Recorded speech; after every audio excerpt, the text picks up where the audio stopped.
Hi, we're here in Washington, D.C. at the Nuestro Futuro Latino Education Conference with Mario Rubio.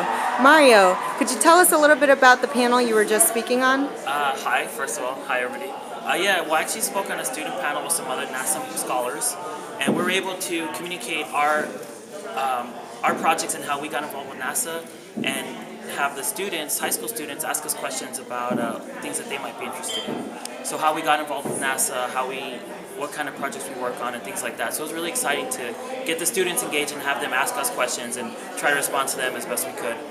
Why is it so important for students to consider a STEM career?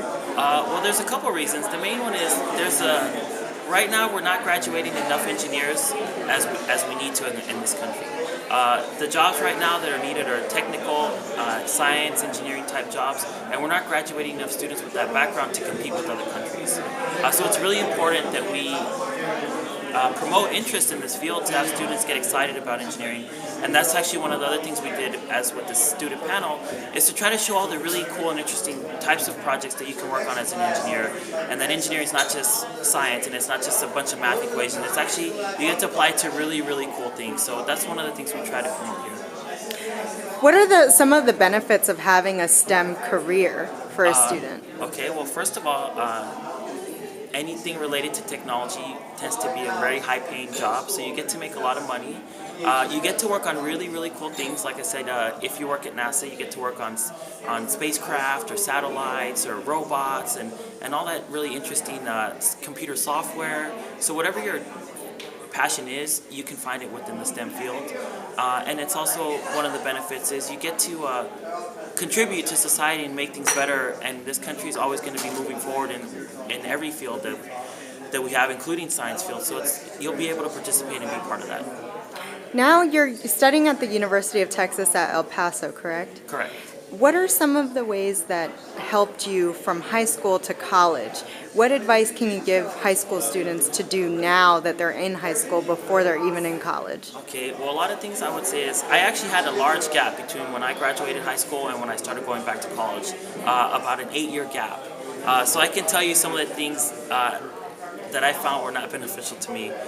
First, surround yourself by people that are actually motivated to do something with their life. Regardless if it's a STEM field, just anybody that has motivation to succeed or do something better for themselves, those are the type of people you should start surrounding yourself with. Also, get involved with activities, whether it's a student organization, a church organization, a team sport, even just something with your friends that you do on a regular basis, because that's going to build not only your confidence, but it's also going to help you be able to communicate, which is a very important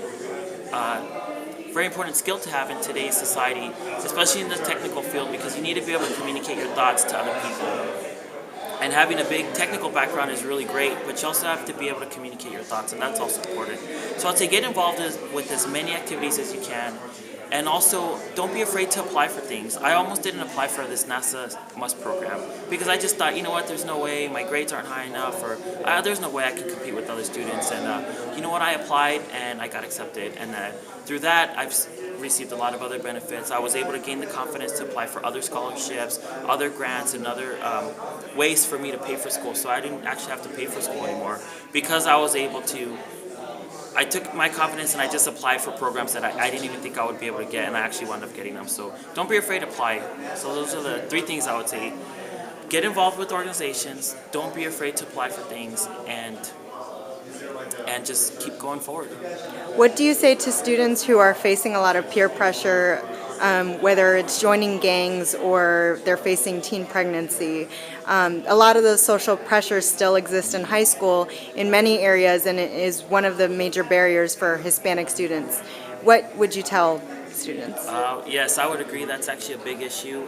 Personally, even, I have a lot of friends from high school and just friends that I know from around that are in that situation.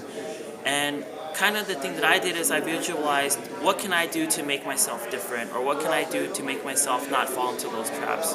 And I know sometimes situations come up that you can't control, and you can't control what other people do, but what you can do is control what your actions are, and try not to get involved with things that you know are not good for you in the long run.